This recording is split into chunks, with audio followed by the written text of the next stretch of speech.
So fans are still waiting to find out when AEW Fight Forever is gonna come out. It's been a long road, and fans are starting to feel like they're gonna wait forever for Fight Forever. Today we're gonna go through some of the comments Kenny Omega has made regarding the game's status, and we got some info on a possible release date for the game. It's some good news, everybody, but let's get into it right now.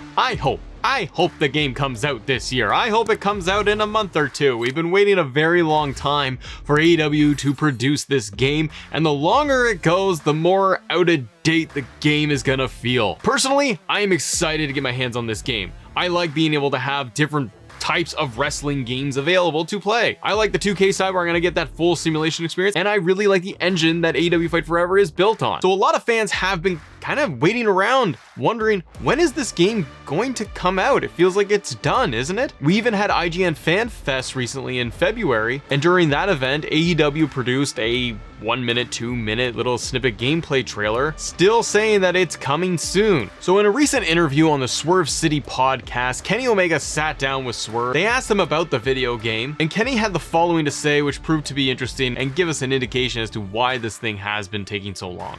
According to Omega, the ESRB report was accurate. The game had to be scaled back to meet the desired teen classification. During the podcast, Kenny Omega discussed how the blood and the violence needed to be scaled back in order to get this game in the rating that they wanted so that it could finally get ready to come out. When asked about it, Kenny said the following quote, "I'm not too sure how much we had to scale it back, but man, I loved it. You could make the ring look like a murder scene if you wanted to. I hope there's still some way to get a semblance of that. I hope we haven't dumbed it down too much." Kenny talked later in the interview about how the rating, getting that approved, delayed the game and how it's held it back a lot for fans. He later then said, quote, "The longer time goes by, this finished product that we have is going to be a little dated. A lot of the same people are going to be there and are there, but some aren't.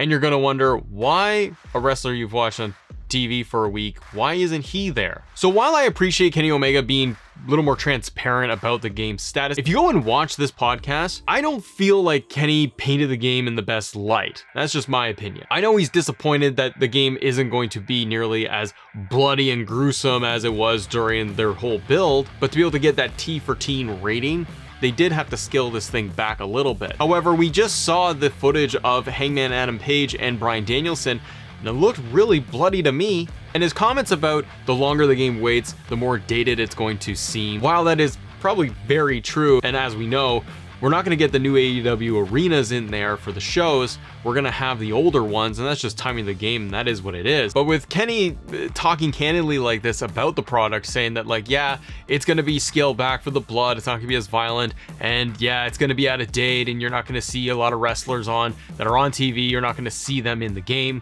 That's not hyping up your fan base and your audience to me. I think that should have been positioned a little bit differently and try to get fans excited to say, you know what?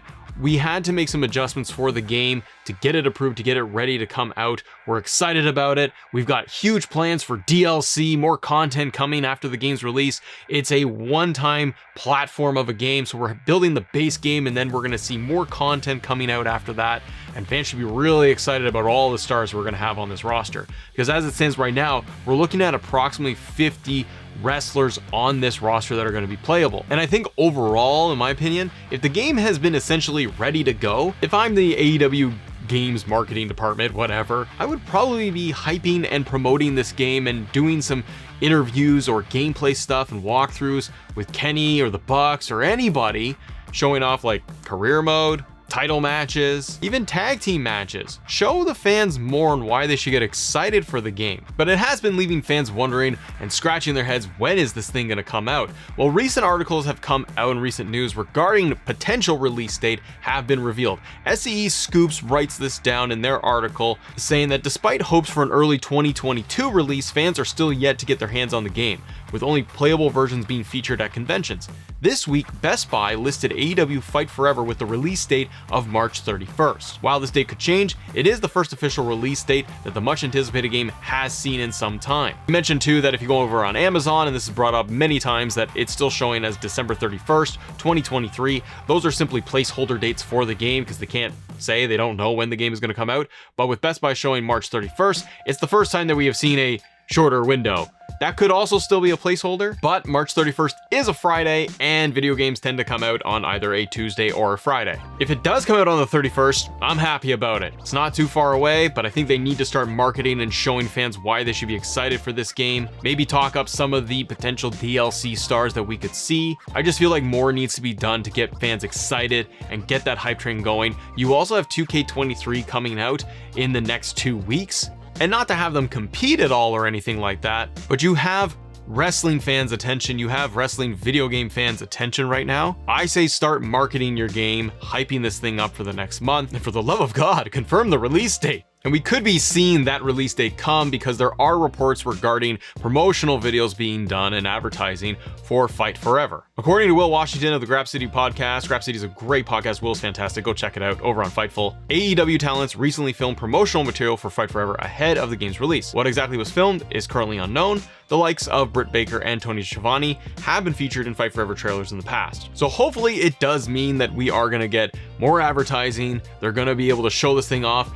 You should really be showing off the game trailers and some advertising marketing during Dynamite when your audience is right there, and even on Rampage on Fridays. Doing that, YouTube, Twitch, they really need to start marketing this thing. Remember too, Xbox, PC, PlayStation, Nintendo is coming to all consoles when it does inevitably launch. Hopefully it is at the end of March into April. Gives the breathing room between 2K23 and AEW Fight Forever. I have a question for you. Let me know in the comments below. Has the delay of Fight Forever soured you on the game at all? Or are you still excited, just as excited to get your hands on it? I'd love to hear from you. Subscribe to the channel, hit the like button, and I will see you on the next episode. Bye.